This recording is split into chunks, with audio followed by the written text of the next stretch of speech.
എൻ്റെ പേര് മേരി. ഞാൻ കാട്ടൂർ സെയിൻറ്റ് മർക്കസ് ഇടവകയിൽ നിന്ന് വരുന്നു. എൻ്റെ മോൾക്ക് വേണ്ടിയാണ് ഞാനിവിടെ സാക്ഷ്യം പറയുന്നത്. എൻ്റെ മോൾ +2 പഠിച്ചിരുന്ന സമയത്ത് അവളൊരു റോവിംഗ് പ്ലെയറാണ്. അപ്പോൾ +2 പഠിച്ചിരുന്ന സമയത്ത് കൃത്യമായി സ്കൂളിൽ പോകാൻ പറ്റാതിരുന്നതിനാൽ ഒരുപാട് ക്ലാസ്സുകൾ മിസ്സായിട്ടുണ്ട്. പരീക്ഷാ സമയത്ത് അവൾ കോമ്പറ്റീഷനുമായി മഹാരാഷ്ട്രയിലായിരുന്നു. പരീക്ഷയുടെ 2 ദിവസം മുന്നെയാണ് ഇവിടെ എത്തിയത്. ഇവിടെ വന്നു കഴിഞ്ഞപ്പോഴത്തേക്ക് പരീക്ഷയായപ്പോഴത്തേക്ക് ഞാൻ പറഞ്ഞു എന്തായാലും മാതാവിൻ്റെ അടുത്ത് വന്ന് മാതാവിൻ്റെ അനുഗ്രഹം വാങ്ങിച്ചിട്ട് പോകാം. അപ്പം ഞാനിവിടെ പറ്റയായത് കാരണം നേരത്തെ വന്ന് ക്യൂവിൽ നിന്ന് കൊച്ചു ആലപ്പുഴ ഹോസ്റ്റലിലാണ്. അപ്പോൾ ഹോസ്റ്റലിൽ നിന്ന് നിയമം വീട്ടിൽ വിടുകയില്ല. അപ്പോൾ എനിക്ക് വീട്ടിൽ പോകണം, ഒന്ന് മാതാവിൻ്റെ അനുഗ്രഹം മേടിക്കണമെന്ന് മാഡത്തിനോട് പറഞ്ഞത് കാരണം മാഡം 2 മണി വരെ സമയം പറഞ്ഞ് 2 മണിക്ക് തിരിച്ച് ചെല്ലണമെന്ന് പറഞ്ഞ്.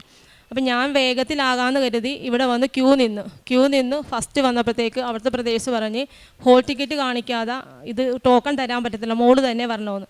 വീണ്ടും ഞാൻ പോയി ബാക്കിൽ നിന്ന് നിര ഫ്രണ്ടിൽ വന്ന്. അപ്പോഴും കൊച്ചു വന്നിട്ടില്ല. 3-ാം പ്രാവശ്യവും ഞാൻ ഇതുപോലെ ബാക്കിൽ നിന്ന് ക്യൂ നിന്ന് ഫ്രണ്ടിൽ വന്ന സമയത്ത് ഇവൾ 11:30 ആയപ്പോഴത്തേക്ക് ഇവിടെ എത്തി. പക്ഷേ അപ്പോൾ അധികം പിള്ളേരുണ്ടായിരുന്ന കാരണം അത്രയും പിള്ളേർക്ക് ടോക്കൺ കൊടുത്തു കഴിഞ്ഞപ്പോഴത്തേക്ക് പറഞ്ഞ് ഇനി അടുത്ത ബാച്ചിൽ നിങ്ങൾക്ക് ടോക്കൺ തരാൻ വെയിറ്റ് ചെയ്യാൻ പറഞ്ഞു. അപ്പോൾ സമയം അങ്ങ് കടന്നു പോകുന്നു, 12 മണിയൊക്കെ ആകുന്നു.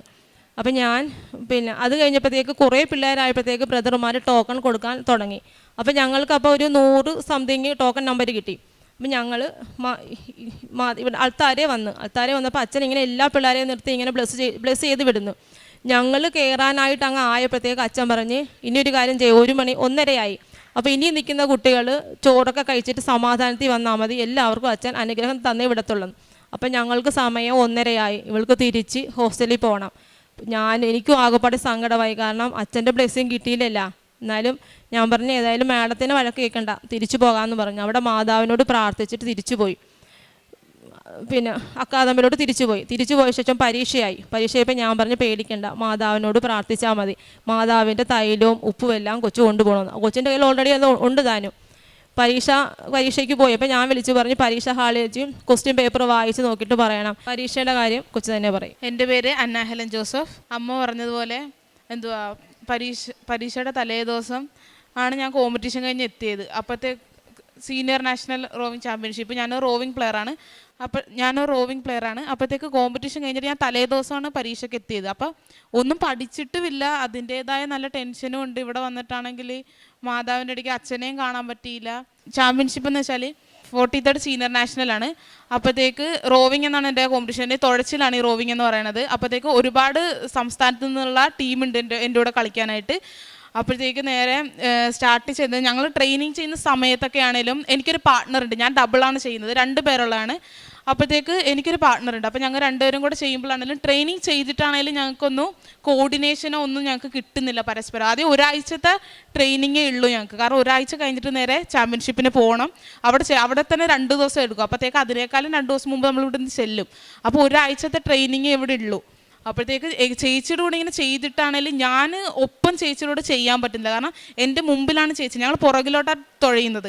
അപ്പോഴത്തേക്ക് മുമ്പിൽ നിൽക്കുന്ന ആളുടെ കൂടെ വേണം നമ്മൾ മുന്നോട്ട് പോയി ഓരോ കോർഡിനേഷനിൽ വരാനായിട്ട്. അപ്പോഴത്തേക്ക് എത്ര ചെയ്തിട്ടാണേലും കോർഡിനേഷൻ കിട്ടുന്നില്ല. അപ്പം എനിക്ക് ഭയങ്കര ഒരു ചേച്ചി ഇങ്ങനെ പറയുന്നുണ്ട്, എന്താ കോർഡിനേഷൻ കിട്ടാത്ത, ഇങ്ങനെ പോയാൽ നമുക്ക് എങ്ങനെ മെഡൽ കിട്ടും, നീ എൻ്റെ ഒപ്പം വിടുന്നില്ലല്ലോ. ഞാൻ പറഞ്ഞു ചേച്ചി അത് കുഴപ്പമില്ല, എങ്ങനെ വന്നാൽ ആ സമയത്ത് നമുക്ക് ശരിയായിക്കോളൂ എന്ന് പറഞ്ഞു. അങ്ങനെ നേരെ ഇവിടുന്ന് ഒരാഴ്ചത്തെ ട്രെയിനിങ് ഒക്കെ കഴിഞ്ഞ് നേരെ ഞങ്ങൾ പൂനെക്ക് ചെന്ന് ആദ്യത്തെ ദിവസം ഞങ്ങൾക്ക് ഹീറ്റ്സ് ട്രയലാണ്. നമുക്ക് ജസ്റ്റ് നമ്മളെങ്ങനെയാണ് ചെയ്യേണ്ടത് അങ്ങനെയുള്ള കാര്യങ്ങളൊക്കെ പറയുന്ന ട്രയലാണ് ഫസ്റ്റ് ദിവസം. പിന്നെ പിറ്റേ ദിവസം തൊട്ട് മത്സരം തുടങ്ങുവാണ്. അങ്ങനെ 2ാമത്തെ ദിവസം ചെന്നു, മത്സരം തുടങ്ങി. അപ്പോൾ നമുക്ക് ടീമൊക്കെ അറിഞ്ഞു. നമ്മളങ്ങനെ നേരെ സ്റ്റാർട്ടിംഗ് പോയിന്റിൽ ചെന്നപ്പോഴാണ് എന്നുമില്ലാത്ത ഓളവും കാറ്റും. അപ്പോൾ പിന്നെ ടെൻഷനായി, കാരണം കാറ്റുണ്ട്, ഓളമുണ്ട്. ഞങ്ങൾക്ക് 2 കിലോമീറ്ററാണ് റേസ് ചെയ്യേണ്ടത്.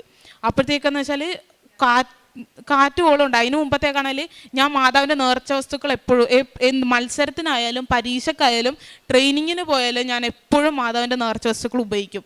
മാതാവിൻ്റെ ഉപ്പും എണ്ണയും ഞാൻ കഴിച്ചു. പിന്നെ എൻ്റെ കൂടെയുള്ള എൻ്റെ പാർട്ട്ണറിനും മാതാവിൻ്റെ ഉപ്പും തൈലവും പൂശുകയും ഞങ്ങളുടെ ബോട്ടിലും അത് കണക്ക് തന്നെ ഉപ്പും തൈലവും എല്ലാം ഇട്ട് ഞങ്ങൾ നേരെ സ്റ്റാർട്ടിംഗ് പോയിന്റ് ചെന്നതും നേരെ അപ്പോൾ നല്ല ഭയങ്കര കാറ്റെന്ന് വെച്ചാൽ ഞങ്ങളുടെ വള്ളമെന്ന് വെച്ചാൽ ഭയങ്കര ലൈറ്റ് വെയിറ്റ് വെള്ളമുണ്ട്, പെട്ടെന്ന് കാറ്റ് പിടിക്കും. അപ്പോൾ എനിക്ക് ഭയങ്കര ടെൻഷൻ, ദൈവമേ കാറ്റ് പിടിക്കുന്നുണ്ട്, കാറ്റ് പിടിക്കരുത്, കാരണം കാറ്റ് പിടിച്ച് ഞങ്ങൾ തിരിച്ച് ഓപ്പോസിറ്റ് സൈഡിലോട്ടേ വലിക്കത്തുള്ളൂ. അങ്ങനെ നേരെ എന്ത് ചെയ്തു, സ്റ്റാർട്ടിംഗ് പോയിന്റ് ചെന്ന്. അപ്പം എൻ്റെ ഒരു വിശ്വാസമുണ്ട്, മാതാവിൻ്റെ തൈലവും ഉപ്പും ഞാൻ എടുത്തിട്ടുണ്ടെന്നുള്ളൊരു വിശ്വാസം. എനിക്ക് നല്ല കോൺഫിഡൻസ് ഉണ്ട് മാതാവ് ഉണ്ട് എൻ്റെ കൂടെ. അങ്ങനെ ഞങ്ങൾ നേരെ സ്റ്റാർട്ട് അടിച്ചതും എന്തറിയില്ല, ഫസ്റ്റത്തെ അടിയിൽ തന്നെ അടിച്ച് കയറ്റി വെച്ചു. പിന്നെ നേരെ 2 കിലോമീറ്റർ നല്ല ലീഡിട്ട് തന്നെ ഞങ്ങൾക്ക് അടിച്ച് ഗോൾഡ് മെഡൽ തന്നെ അമ്മ മാതാവ് തന്ന് എനിക്ക് അനുഗ്രഹിച്ചു. ഇതാണ് എനിക്ക് കിട്ടിയ അമ്മ മാതാവ് അനുഗ്രഹിച്ചു തന്ന എൻ്റെ ഗോൾഡ് മെഡലാണിത്. അതുപോലെ തന്നെ വേറൊരു കോമ്പറ്റീഷൻ ഉണ്ടായിരുന്നു. ഇത് കണക്ക് തന്നെ മഹാരാഷ്ട്രയിൽ വെച്ച് നടന്നിരുന്ന മത്സരമായിരുന്നത്. അതിലാണ് ഭയങ്കര ടൈറ്റാണ്. കാരണം ഞങ്ങളുടെ ഒപ്പം കളിക്കേണ്ട ആൾക്കാരെന്ന് വെച്ചാൽ ഇൻ്റർനാഷണൽ ലെവലിൽ കളിക്കുന്നവരാണ്. അപ്പോഴത്തേക്ക് അവരുടെ ലെവലെന്ന് വെച്ചാൽ നമുക്കറിയില്ല, നമ്മൾ അതിൽ ഇച്ചിരൂടെ താഴെയുള്ളവരാണ്. അപ്പോഴത്തേക്കാണെങ്കിൽ എനിക്ക് നല്ല ടെൻഷൻ ഉണ്ട്. കാരണം ഒന്നാമത് ഞാൻ ഭയങ്കര ടെൻഷനുള്ള ഒരു വ്യക്തിയാണ്. അപ്പോഴത്തേക്ക് ഞാൻ എൻ്റെ കൂടെയുള്ള ഞാൻ പറഞ്ഞു, ചേച്ചി എനിക്കറിയില്ല, എനിക്ക് നല്ല ടെൻഷൻ ഉണ്ട് എന്ന് പറഞ്ഞു. അങ്ങനെ മത്സര സമയത്ത് തന്നെ ഇത് കണക്ക് നേരെ റേസ് ഇറങ്ങുന്നതിന് മുമ്പ് മാതാവിൻ്റെ തൈലവും മാതാവിൻ്റെ ഉപ്പും ചേച്ചിക്കും പൂശിക്കൊടുത്തു. പിന്നെ എൻ്റെ കൂടെയുള്ള എൻ്റെ കൂട്ടുകാർ ഇതുപോലെ തന്നെ എന്നെ കണ്ടിട്ട് അവർക്കും വിശ്വാസം വന്നിട്ടുണ്ട്. അവരെൻ്റെ അടുക്ക് വന്ന് പറഞ്ഞു, എടി എനിക്കും കൂടെ കുറച്ച് ഉപ്പും മാതാവിൻ്റെ തൈലവും പൂശിത്താ. അങ്ങനെ എൻ്റെ കൂട്ടുകാർക്കും എൻ്റെ കൂടെയുള്ള എല്ലാവർക്കും, എൻ്റെ ടീം മെമ്പേഴ്സിന് എല്ലാവർക്കും ഞാൻ മാതാവിൻ്റെ തൈലവും ഉപ്പും പൂശിക്കൊടുത്തു. അതേ കണക്ക് തന്നെ ഞാനും ആ മത്സരത്തിന് ഇതുപോലെ തന്നെ ബോട്ടിലും മാതാവിൻ്റെ തൈലവും ഉപ്പും ഇട്ട് എൻ്റെ പാർട്ട്ണറിനും അത് കണക്ക് തന്നെ കൊടുത്തതിൻ്റെ ഫലമായിട്ട് എനിക്ക് അമ്മ മാതാവ് ഒരു സിൽവറും അങ്ങനെ ഒരു ഗോൾഡ് മെഡലും തന്ന അമ്മ മാതാവിനെ അനുഗ്രഹിച്ചു. ആ സിൽവർ മെഡൽ എന്ന് വെച്ചാൽ അത് കിട്ടില്ല. കാരണം ഞങ്ങളിങ്ങനെ 3ാമത് കിടക്കുന്ന സമയമാണ്. കാരണം 2 കിലോമീറ്റർ അടിക്കുമ്പോഴത്തേക്ക് നമ്മൾ അടിച്ചടിച്ച് 3ാമത് എടുക്കുക. ലാസ്റ്റത്തെ 250 മീറ്ററിനും ഞാനല്ല കേട്ടോ, എൻ്റെ കൂടെ നിന്ന ചേച്ചി കൃപാസന മാതാവ് ആ സിൽവർ മെഡൽ തന്നെ ഞങ്ങൾ ആഗ്രഹിച്ച് വന്നത് ഇവിടം വരെ. ആ മെഡൽ ഞങ്ങൾക്ക് തരണമെന്ന് പറഞ്ഞാൽ എൻ്റെ കൂടെ നിന്ന് ചേച്ചി അമ്മയടിക്ക് കരഞ്ഞു പറഞ്ഞു. ഇങ്ങനെ ആ റേസ് അടിക്കുമ്പോൾ തന്നെ ചേച്ചി പറഞ്ഞു, മാതാവ് ഞങ്ങൾക്ക് സിൽവർ വേണം, ഞങ്ങൾ ഇത്രയും കഷ്ടപ്പെട്ടില്ലേ, ഞങ്ങൾ ആഗ്രഹിച്ച മെഡൽ തന്നെ വേണമെന്ന് പറഞ്ഞിട്ട് അപ്പം തന്നെ ആ അവസാനത്തെ 250 മീറ്റർ ചേച്ചി പറഞ്ഞു, മാതാവേ ഞങ്ങൾക്ക് സിൽവർ മതി. അങ്ങനെ അടിച്ചോണ്ടിരിക്കുമ്പോൾ ചേച്ചി വിളിച്ച് പറഞ്ഞു, മാതാവേ കൃപാസനം മാതാവേ എന്ന് വിളിച്ച് പറഞ്ഞത് നല്ലടിയോടെ ഞങ്ങൾക്ക് ആ സിൽവർ മെഡൽ തന്നെ അമ്മ എന്ന് ഞങ്ങൾ അനുഗ്രഹിച്ചു. പിന്നുള്ളതെന്ന് വെച്ചാൽ ഞാനാണെങ്കിൽ തീരെ പഠിക്കില്ല, ഞാൻ പഠിത്തത്തിന് ഭയങ്കര പുറകോട്ടാണ്. പിന്നെ എന്ന് വെച്ചാൽ എൻ്റെ +2ൻ്റെ എക്സാമിൻ്റെ സമയത്താണെങ്കിൽ ഞാൻ അങ്ങനെ കുറേ ക്ലാസ്സൊക്കെ എനിക്ക് മിസ്സായിട്ടുണ്ട്. കാരണം ഒന്നാമത് എനിക്ക് മെമ്മറി ഞാൻ ഓർക്കത്തില്ല. പിന്നെ കുറേ ക്ലാസ്സും മിസ്സായിട്ടുണ്ട്. അപ്പോഴത്തേക്കാണെങ്കിൽ ഞാൻ പഠിക്കാൻ വെച്ചിട്ട് കൂടെ പുറകോട്ടാണ്. അപ്പോഴത്തേക്കാണെങ്കിൽ അക്കൗണ്ടൻസി പരീക്ഷ കണക്കാണോ എനിക്ക് തീരെ അറിയില്ല. ഞാനപ്പോൾ ഞാനായിട്ട് പറഞ്ഞു, അമ്മ അക്കൗണ്ടൻസി പരീക്ഷ എനിക്ക് തീരെ അറിയില്ല, അപ്പോൾ ഞാൻ പരീക്ഷയ്ക്ക് എന്തായാലും പോകാമെന്ന് പറഞ്ഞ് നേരെ എക്സാമിന് പോയി.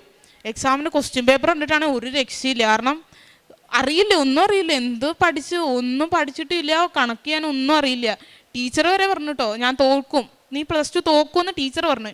അപ്പം അമ്മ പറഞ്ഞു നീ പേടിക്കണ്ട, മാതാവിൻ്റെ ഉപ്പും തൈലും നീ പൂശിക്കൊണ്ട് പോയല്ലേ, നീ എന്തിനു പേടിക്കണം, മാതാവ് പരീക്ഷ എഴുതിക്കോളൂ എന്ന് പറഞ്ഞു. അങ്ങനെ നേരെ ഞാൻ ചെന്ന് എക്സാം എഴുതി തീർന്ന്. എക്സാം എഴുതിയിട്ട് കോൺഫിഡൻസ് ഇല്ല, തോറ്റെന്ന് തന്നെ വീട്ടിൽ വന്നു. ഞാൻ പറഞ്ഞമ്മ തോറ്റമ്മ വിട്ടേക്ക്, നമുക്ക് പിന്നെ എഴുതാമെന്ന് പറഞ്ഞ് തന്നെ വീട്ടിൽ വന്നിട്ട് പിന്നെ ടെൻഷനായി, ദൈവമേ തോറ്റു പോകുക, അതിന് അടുത്ത ഡിഗ്രിക്ക് കയറണം. കാരണം ഇനിയും ഇത് മുന്നോട്ട് കൊണ്ടുപോകണമെങ്കിൽ +2 ജയിച്ചാലേ ഇത് മുന്നോട്ട് പോകാൻ പറ്റുള്ളൂ. അങ്ങനെ നേരെ വീട്ടിൽ വന്നപ്പോൾ അപ്പം അമ്മ പറഞ്ഞ് പേടിക്കണ്ട, കുഴപ്പമില്ല, മാതാവിൻ്റെ ഇതെല്ലാം ചെയ്തല്ലേ, അതുകൊണ്ട് പേടിക്കണ്ട, ടെൻഷൻ ഉണ്ടാകണ്ടെന്ന് പറഞ്ഞു. അങ്ങനെ +2ൻ്റെ റിസൾട്ട് വന്നതും തോറ്റെന്ന് എഴുതിയ പരീക്ഷയ്ക്കാണ് C+ കിട്ടിയത്. ജയിക്കുമെന്ന് പറഞ്ഞ പരീക്ഷയ്ക്കും കിട്ടിയില്ല. പക്ഷേ തോക്കുമെന്ന് പറഞ്ഞ പരീക്ഷക്കാണ് എൻ്റെ രീതിയിൽ പറഞ്ഞാൽ നല്ല മാർക്കോടെ എനിക്ക് പാസ്സാകാൻ പറ്റിയത്. അത് അമ്മ മാതാവും ഈശോയും കൂടെ ഉള്ളതുകൊണ്ട് മാത്രമാണ് ഞാൻ ഇവിടം വരെ ഇങ്ങനെ നിൽക്കാനും അമ്മ മാതാവിൻ്റെ ഇവിടെ ഇന്നിങ്ങനെ പറയാൻ പറ്റിയതും എല്ലാം അമ്മ മാതാവിൻ്റെ ഈശോയുടെയും കൂടെ ഉള്ളത് കൊണ്ടാണ്. പ്രേക്ഷിത പ്രവർത്തനമായിട്ട് ഞാൻ ചെയ്യുന്നത്, ഇവിടുന്ന് കൃത്യമായിട്ട് പത്രം കൊണ്ടുപോയി എല്ലാ മാസവും വന്ന് പത്രം മേടിച്ചുകൊണ്ട് പോയി എല്ലായിടത്തും കൊടുക്കും. ചില പള്ളികൾ ദൂരെ പോയി പള്ളികളിലും കൊടുക്കാറുണ്ട്. പിന്നെ കാരുണ്യ പ്രവർത്തികൾ എന്ന് പറഞ്ഞാൽ കഴിഞ്ഞ ഒരു ദിവസം കൊച്ചിനൊരു ആദരവുണ്ടായിരുന്നു. ആദരവിന് ഹസ്ബൻഡ് ചെന്നപ്പോഴത്തേക്ക് ഒരു ഓട്ടിസം ബാധിച്ച ഒരു കുഞ്ഞിനെ കണ്ടു. അപ്പോൾ ഇവളുടെ അത്രയും പ്രായം തോന്നിക്കുമെന്ന് പറഞ്ഞു. അപ്പോൾ എന്നോട് പറഞ്ഞു, ഈ പ്രാവശ്യം എന്തെങ്കിലും കാരുണ്യ പ്രവൃത്തി ചെയ്യാൻ താല്പര്യമുണ്ടെങ്കിൽ ആ മോൾക്ക് തന്നെ എന്തെങ്കിലും ചെയ്യണമെന്ന് പറഞ്ഞു. അപ്പോൾ ഞാൻ വിചാരിച്ച് എന്തെങ്കിലും ഭക്ഷണം വാങ്ങിച്ചുകൊണ്ട് പോയാൽ നമുക്കറിയത്തില്ല അവർക്ക് കൊടുക്കുന്ന എന്തുവാന്ന്. അപ്പോൾ ഞാൻ ഡ്രസ്സ് വാങ്ങിച്ചുകൊണ്ട് വന്നു. അങ്ങനെ 3 ജോഡി ഡ്രസ്സും ഇന്നറും ഒക്കെ ആയിട്ട് ഞാൻ ഹസ്ബൻഡും കൂടി ആ മോളുടെ അടുത്ത് ചെന്നപ്പോഴുണ്ട് 17 വയസ്സായെന്ന് പറഞ്ഞു. പക്ഷേ മുട്ടിലെഴഞ്ഞ് നടക്കുക. അപ്പം ഞാൻ ചെന്നപ്പോഴത്തേക്ക് എന്നെ ഇങ്ങ് വല്ലാണ്ട് രൂക്ഷമായിട്ട് നോക്കിയാൽ എന്നെ പരിചയമില്ലല്ലോ. അപ്പം ഞാൻ പറഞ്ഞു, മോളെ കാണാൻ വേണ്ടി ആൻറ്റി വന്നേന്ന് പറഞ്ഞു. അപ്പോൾ അകത്തോട്ട് കയറ്റിയില്ല. അപ്പോൾ ഞാൻ പറഞ്ഞ മോൾക്ക് സമ്മാനമൊക്കെ വാങ്ങിച്ചുകൊണ്ടാണ് വന്നിരിക്കുന്നത്. അപ്പോൾ പുള്ളിക്കാരിക്ക് എന്തോ പിടികിട്ടി, പുള്ളിക്കാരി ചിരിച്ചുകൊണ്ട് നിരങ്ങി അങ്ങ് അകത്തോട്ട് കയറി. പിന്നാലെ ഞാനും കയറി. അപ്പോൾ ചെന്നപ്പോൾ തന്നെ സമ്മാനം എന്ന് പറഞ്ഞ കാരണം അത് തുറന്നു നോക്കാനുള്ളൊരു ആഗ്രഹം കാണിച്ചു. അപ്പോൾ തുറന്ന് നോക്കി, അപ്പോൾ ഉടുപ്പാണ്. അപ്പോൾ പുള്ളിക്കാരി എന്നോട് ചോദിച്ചു എനിക്കാണോ വാങ്ങിച്ചത്? ഞാൻ പറഞ്ഞു മോക്കാണ് വാങ്ങിച്ചതെന്ന് പറഞ്ഞു. എന്നാൽ ഞാൻ ഇപ്പം തന്നെ ഇട്ടോട്ടെ എന്ന് പറഞ്ഞു. അപ്പോൾ എൻ്റെ മുന്നിൽ നിന്ന് തന്നെ അതങ്ങ് ഉടുപ്പിട്ടപ്പോൾ അതിൻ്റെ സന്തോഷം നമുക്ക് കാണാൻ സന്തോഷം കാണണമായിരുന്നു. കാര്യം അവരുടെ സന്തോഷം നമുക്ക് കണ്ടു നിൽക്കാൻ പറ്റത്തില്ല. പിന്നെ അതുപോലെ തന്നെ കാരുണ്യപ്രവർത്തനം ഇവ ചെയ്യാറുണ്ട്. എൻ്റെ അടുത്ത് ആരെന്ത് ചോദിച്ചാലും ഞാൻ കൊടുക്കുവത് എന്നെക്കൊണ്ട് സാധിക്കുന്ന രീതിയിൽ ഞാൻ കൊടുക്കാറുണ്ട്. പിന്നെ കൃത്യമായിട്ട് ഉടമ്പടികൾ പാലിക്കാറുണ്ട്. അച്ഛൻ്റെ ഡെയിലി ബ്രെഡ് രാവിലെ കൂടാറുണ്ട്, കൊന്ത ചൊല്ലാറുണ്ട്, കൃത്യമായിട്ട് ബൈബിൾ വായിക്കാറുണ്ട്, ദിവസവും പള്ളിയിൽ പോകാറുണ്ട്, 2 ആഴ്ചയിലൊരിക്കൽ കുമ്പസാരിക്കാറുണ്ട്. കുടുംബ പ്രാർത്ഥന മുടക്കത്തില്ല. അത് കൃത്യമായിട്ട് ഞങ്ങളൊരു 7:30 ആകുമ്പോഴത്തേക്ക് ജപമാല ചൊല്ലും. അത് എല്ലാവരും കൂടി, കുടുംബത്തിലുള്ള എല്ലാവരും കൂടി ഇരുന്നാണ് ജപമാല ചൊല്ലുന്നത്. ജീവിതത്തിൽ വന്ന മാറ്റം എന്ന് പറഞ്ഞാൽ ഇപ്പോൾ കുഞ്ഞുങ്ങൾ സ്കൂളിൽ പോകാൻ സമയമാകുമ്പോൾ എനിക്ക് സമയമില്ലെങ്കിൽ കൂടി എന്നോട് ചോദിക്കും മാതാവിൻ്റെ തൈലം വിട്ടതാ, മാതാവിൻ്റെ തിരി കത്തിച്ച് പ്രാർത്ഥിച്ചിട്ടാണ് അവർ പോകാറുള്ളത്. നാവിൽ ഉപ്പും ഇട്ടിട്ടാണ് അവർ പോകാറുള്ളത്. മോള് ഇപ്പോൾ 18 വയസ്സ് കഴിഞ്ഞ് ഇപ്പോൾ കൊച്ച് ഉടമ്പടി എടുത്തിട്ടുണ്ട്. ഇപ്പോൾ ഞങ്ങളുടെ വീട്ടിൽ ഞങ്ങൾ 3 പേരും ഉടമ്പടിയിലാണ്. ഞാനിപ്പോൾ 8 പുതുക്കി നിൽക്കുവാണ്. എനിക്ക് ഇപ്പോൾ ഈ മാസം തീരാറാകുമ്പോഴാണ് 9ാമത്തെ പുതുക്കേണ്ടത്. കൃത്യമായിട്ട് വന്ന് ഞാൻ പുതുക്കാറുണ്ട്. ഈശോയ്ക്കും അമ്മയ്ക്കും ഞങ്ങൾ ഇവിടം വരെ എത്തിച്ച ഈശോയ്ക്കും അമ്മയ്ക്കും ഒരു കോടാനുകൂടി നന്ദി. ഇനി എൻ്റെ ജീവിതം വരെ ഞങ്ങളെപ്പോഴും ഉടമ്പടിയിലായിരിക്കും. കാരണം ഉടമ്പടി ഒരു ദിവസം പോലും ഞാൻ ഉടമ്പടി തീരുന്ന ദിവസം 91ാമത്തെ ദിവസം വന്ന് ഞാൻ ഉടമ്പടി എടുക്കുന്ന ആളാണ്. കഴിഞ്ഞ മാസമാണ് ഇവിടെ തിരി വായിക്കാൻ വന്നപ്പോൾ അവിടുത്തെ ചേച്ചി പറഞ്ഞ ഉടമ്പടി കഴിഞ്ഞു പോയെന്ന് പറഞ്ഞു. അപ്പോഴാണ് ഞാൻ അറിയുന്നത് 2 ദിവസം കഴിഞ്ഞു പോയി കഴിഞ്ഞാൽ ഞാൻ വന്നത്. കൃത്യമായിട്ട് ഞാൻ 91ാമത്തെ ദിവസം അല്ലെങ്കിൽ 92ാമത്തെ ദിവസം ഞാൻ കൃത്യമായിട്ട് വന്ന് ഇവിടെ ഉടമ്പടി എടുത്തിരിക്കും. എന്നും എപ്പോഴും ഞാൻ ഉടമ്പടിയിലായിരിക്കും. അതാണ് എൻ്റെ ആഗ്രഹം. നിൻ്റെ വിജയത്തിൽ ഞങ്ങൾ ആഹ്ലാദിക്കും. അങ്ങനെ ഞങ്ങളുടെ ദൈവത്തിൻ്റെ നാമത്തിൽ ഞങ്ങൾ വിജയ പതാക പാറിക്കും. കർത്താവ് നിൻ്റെ അപേക്ഷകൾ കൈക്കൊള്ളട്ടെ. സങ്കീർത്തനം 20 5-ാം വചനമാണ്. ദൈവത്തിൽ പൂർണ്ണമായി ആശ്രയിക്കുമ്പോൾ ഉടമ്പടിയിൽ ദൈവം നമ്മുടെ പ്രാർത്ഥന കേട്ട് ആ പ്രാർത്ഥനകൾക്ക് മറുപടി നൽകും. നമ്മുടെ ജീവിതം വിജയത്തിലേക്ക് നയിക്കുകയും വിജയത്തിൻ്റെ സാക്ഷിയായി പതാക പാറിക്കുവാനുള്ള ഒരവസരം തുറന്നു തരികയുമാണ് ഈശോയും അമ്മയും നമ്മുടെ ജീവിതത്തിൽ ചെയ്യുന്നത്. എല്ലാ സാഹചര്യങ്ങളിലും ഒരുപക്ഷെ പരീക്ഷണങ്ങളാവാം, പരീക്ഷകളാവാം, മത്സരങ്ങളാവാം. ഉടമ്പടിയിൽ ഉറച്ചു നിൽക്കുമ്പോൾ നമ്മുടെ ജീവിതത്തിൽ വിജയം ദൈവകൃപയാലാണ് എന്ന് തിരിച്ചറിയുമ്പോൾ നമ്മുടെ ജീവിതം മറ്റുള്ളവർക്ക് വിശ്വാസത്തിൻ്റെ, അമ്മയുടെ പ്രത്യക്ഷീകരണത്തിൻ്റെ ഒരു സാക്ഷിയായി മാറുവാൻ സാധിക്കും. മേരി മൈക്കിൾ എന്ന മകൾ അന്ന ഹെലനും നമ്മളോട് സാക്ഷ്യപ്പെടുത്തിയതും ദൈവത്തിൻ്റെ കൃപ അനുഭവിച്ചറിഞ്ഞ ഒരു വലിയ ദൈവാനുഭവ സാക്ഷ്യമാണ്. ആദ്യമായിട്ട് ഈ മകൾ ഉടമ്പടി ജീവിതം മുന്നോട്ട് നയിക്കുന്ന ഒരു സഹോദരിയാണ്. 8 പ്രാവശ്യം പുതുക്കി, 1 പ്രാവശ്യം സാക്ഷ്യം പറയുന്നത് 2ാമത്തെ സാക്ഷ്യമാണ്. മകൾ ഒരു റോയിങ് പ്ലെയറാണ്. നാഷണൽ ലെവലിൽ പല പ്രാവശ്യവും മത്സരിച്ചിട്ടുണ്ട്. +2 പരീക്ഷയ്ക്ക് പോകുവാൻ നേരം +2 പരീക്ഷയുടെ പ്രീവിയസ് ഡേ, അതായത് തലേ ദിവസവും മഹാരാഷ്ട്രയിൽ 43rd സീനിയർ നാഷണൽ റോയിങ് ചാമ്പ്യൻഷിപ്പിൽ പോയിട്ട് വന്നതേ ഉള്ളൂ. ആ ചാമ്പ്യൻഷിപ്പിന് കോമ്പറ്റീഷന് പോയപ്പോഴും ഈ മകൾ പറയുകയുണ്ടായി, എൻ്റെ കൂടെ ഉണ്ടായിരുന്ന പാർട്ട്ണറുമായിട്ട് പ്രാക്ടീസ് ചെയ്തപ്പോൾ നല്ല കോർഡിനേഷന് കിട്ടുന്നില്ല. പക്ഷെങ്കിൽ ഉറച്ച വിശ്വാസത്തോടെ ഉടമ്പടി തൈലം തേച്ച് കുരിശ് വരച്ച് വിശ്വാസ പ്രമാണം ചൊല്ലി ബോട്ടിൽ ഉപ്പിട്ട് പ്രാർത്ഥിച്ചു. അതിൻ്റെ ഫലമായിട്ട് കാറ്റും കോളും ഉണ്ടായപ്പോൾ പോലും ആ റേസിൽ ഫോർവേഡ് ചെയ്യാനായിട്ട് സാധിച്ചു എന്നാണ്. അങ്ങനെയാണ് ആഗ്രഹിച്ച പ്രകാരം സിൽവർ മെഡൽ ലഭിക്കുകയും മഹാരാഷ്ട്രയിൽ നിന്ന് എക്സാമിൻ്റെ തലേ ദിവസം തിരിച്ചെത്തുകയും ചെയ്തു. പിന്നീട് പരീക്ഷയുടെ ദിവസങ്ങളാണ്. നല്ല പ്രിപ്പറേഷനില്ല, ഒത്തിരി ദിവസം ആബ്സെൻ്റ് ഉണ്ട്. പക്ഷെ അവിടെയെല്ലാം ഈ മകൾക്ക് നല്ല ഉറച്ച വിശ്വാസത്തോടെ അമ്മ മാതാവ് എൻ്റെ കൂടെയുണ്ട് എന്നാണ് പ്രാർത്ഥിക്കുന്നത്. ഈ 43rd സീനിയർ നാഷണൽ റോയിങ് ചാമ്പ്യൻഷിപ്പിന് പോയപ്പോഴും ഏതോ ഒരു നിമിഷത്തിൽ കൈവിട്ട് പോയി എന്ന് തോന്നിയപ്പോഴും കൂടെ ഉണ്ടായിരുന്ന ആ പാർട്ട്ണർ പ്രാർത്ഥിച്ചത്, കൃപാസന മാതാവെ രക്ഷിക്കണമേ, സിൽവർ മെഡൽ തരണമേ എന്ന് പ്രാർത്ഥിക്കുകയാണ് ഉണ്ടായത്. അങ്ങനെ പ്രാർത്ഥിച്ച ഫലമായിട്ട് അവർക്ക് സിൽവർ മെഡൽ കിട്ടുകയും ആ ഓൾറെഡി എക്സ്പീരിയൻസ് ഈ മകൾക്കുണ്ട്. അതിൻ്റെ അനുഭവത്തിലാണ് വീണ്ടും പരീക്ഷയുടെ സമയത്ത് ഉടമ്പടി തൈലം തേച്ച് കുരിശ് വരച്ച് വിശ്വാസ പ്രമാണം ചൊല്ലി വെഞ്ചരിച്ച ഉപ്പുമായിട്ടാണ് ഈ മകൾ പരീക്ഷയ്ക്ക് പോകുന്നത്. അവിടെയും ഈ മകൾക്ക് റിസൾട്ട് പാസ്സാകാൻ സാധിച്ചു. ഇവിടെ not by merit but by grace. Merit നോക്കിയെങ്കിൽ പഠിക്കുവാനുള്ള സമയം കുറവായിരുന്നു. മെറിറ്റില്ല, പക്ഷെങ്കിൽ ദൈവത്തിൻ്റെ കൃപയാൽ അത് പാസ്സാകാൻ സാധിച്ചു. പിന്നീടുണ്ടായിരുന്ന കോമ്പറ്റീഷന് ജൂൺ 24 റോവിങ് അണ്ടർ 23, അതായത് ഏഷ്യൻ ഗെയിംസിനുള്ള സെലക്ഷനായിരുന്നു. അവിടെയും ഈശോയും അമ്മയും വളരെ നല്ല രീതിയിൽ ഈ മകളുടെ കൂടെ ഉണ്ടായിരുന്നു.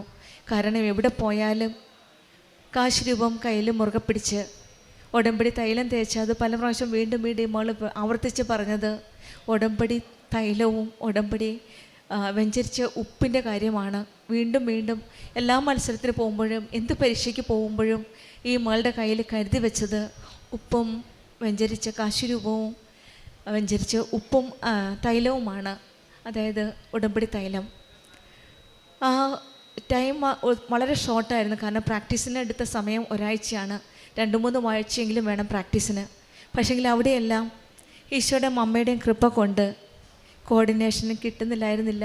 പിന്നീട് അവിടെ കോമ്പറ്റീഷന് പോയപ്പോൾ സ്ട്രെയിറ്റ് ആയിട്ട് സ്റ്റാർട്ടിങ് സമയത്ത് ഇറ്റ്സെൽഫ് അവിടെ ഒരു ദൈവത്തിൻ്റെ ഒരു സാന്നിധ്യം മനസ്സിലാക്കാൻ സാധിച്ചു. പിന്നീട് അവിടെയും ഈശോയുടെ അമ്മയുടെ അനുഗ്രഹത്തോടെയാണ് റോയിങ് അണ്ടർ 23 ഏഷ്യൻ ഗെയിംസിൽ സെലക്ഷനായി ഗോൾഡ് മെഡൽ കിട്ടി. ഈ മകൾ പരിശുദ്ധ അമ്മയ്ക്ക് നന്ദി പറഞ്ഞുകൊണ്ടാണ് ഗോൾഡ് മെഡലും സിൽവർ മെഡലുമായിട്ടും +2 പരീക്ഷയുടെ പാസ്സായ റിസൾട്ടും ആയിട്ട് പരിശുദ്ധ അമ്മയുടെ പ്രത്യക്ഷീകരണത്തിൻ്റെ സാക്ഷിയായിട്ട് അമ്മയ്ക്ക് നന്ദി പറയുകയാണ്. ഇതെല്ലാം എൻ്റെ മെറിറ്റ് കൊണ്ടല്ല, ദൈവത്തിൻ്റെ കൃപ കൊണ്ടാണ്. ഈ മകൾ ഉടമ്പടിയിൽ വെഞ്ചരിച്ച നേർച്ച വസ്തുക്കളും വിശ്വാസത്തോടെ ഉപയോഗിച്ചതിൻ്റെ ഫലമായിട്ട് ഈ മകൾ ഇന്ന് നല്ല റിസൾട്ടോടു കൂടിയാണ് ഈശോയ്ക്കും അമ്മയ്ക്കും നന്ദി പറയുന്നത്. ലൂക്കായുടെ സുവിശേഷം 18:27 പറയുന്നത്, മനുഷ്യർക്ക് അസാധ്യമായത് ദൈവത്തിന് സാധ്യമാണെന്നാണ്. നമ്മൾക്ക് ഓരോ പരിമിതികളുണ്ട്, പക്ഷെങ്കിൽ ദൈവത്തോട് ചേർന്ന് നിൽക്കുമ്പോൾ ഉടമ്പടി മക്കളുടെ ജീവിതത്തിൽ ആ ദൈവത്തിൻ്റെ അനുഗ്രഹമാണ്, കൃപയാണ് നമുക്ക് കാണുവാൻ സാധിക്കുന്നത്. പുറപ്പാടിൻ്റെ പുസ്തകം 14:14 പറയുന്ന, ഉടമ്പടി മക്കളുടെ ജീവിതത്തിൽ നിങ്ങൾ ശാന്തരായിരുന്നാൽ മതി, കർത്താവ് നിനക്ക് വേണ്ടി യുദ്ധം ചെയ്തുകൊള്ളെന്നാണ്. എന്ത് തന്നെ യുദ്ധമായാലും മത്സരമായാലും കോമ്പറ്റീഷനായാലും ഇൻ്റർവ്യൂ ആയാലും ദൈവം നമ്മുടെ പക്ഷത്തുണ്ട്. നമുക്ക് വേണ്ടി നമ്മുടെ കാര്യങ്ങൾ ഏറ്റെടുക്കുവാനായിട്ട് ആ ദൈവ സാന്നിധ്യത്തിലാണ് നമ്മുടെ ഉറപ്പുള്ളത്. ഉടമ്പടിയിൽ ഉറച്ചു നിൽക്കുമ്പോൾ നമ്മുടെ ജീവിതത്തിൽ ദൈവകൃപ കൂടെ ഉണ്ട്. ആ വിശ്വാസത്തിൽ ഉടമ്പടി ജീവിതം മുന്നോട്ട് നയിക്കുവാനുള്ള അനുഗ്രഹത്തിനായി നമുക്ക് പ്രാർത്ഥിക്കാം. അതുപോലെ തന്നെയാണ് കാരുണ്യ പ്രവർത്തികളും ആത്മീയ ജീവിതവുമെല്ലാം ഈ കുടുംബം, ഹസ്ബൻഡും വൈഫും മക്കളുമെല്ലാം ചേർന്ന് നല്ല രീതിയിൽ ഉടമ്പടിയിൽ തുടർന്നുകൊണ്ട് പോകുന്ന ഒരു കുടുംബമാണ്. ഈശോയുടെ അമ്മയോടും ചേർന്ന് നിൽക്കുന്ന ഒരു കുടുംബം, വിശ്വാസ കൈമാറ്റം ചെയ്തുകൊണ്ട് മക്കൾ കൂടി വിശ്വാസത്തിലേക്ക് ആത്മീയതയിലേക്ക് വളർന്നുകൊണ്ട് പോരാനായിട്ട് ഒരു വഴി തെളിച്ചു കൊടുക്കുകയാണ്. ഈ മകൾ ഉടമ്പടി എടുത്തു. 18 വയസ്സായപ്പോഴേ ഉടമ്പടി എടുക്കാൻ സാധിച്ചു.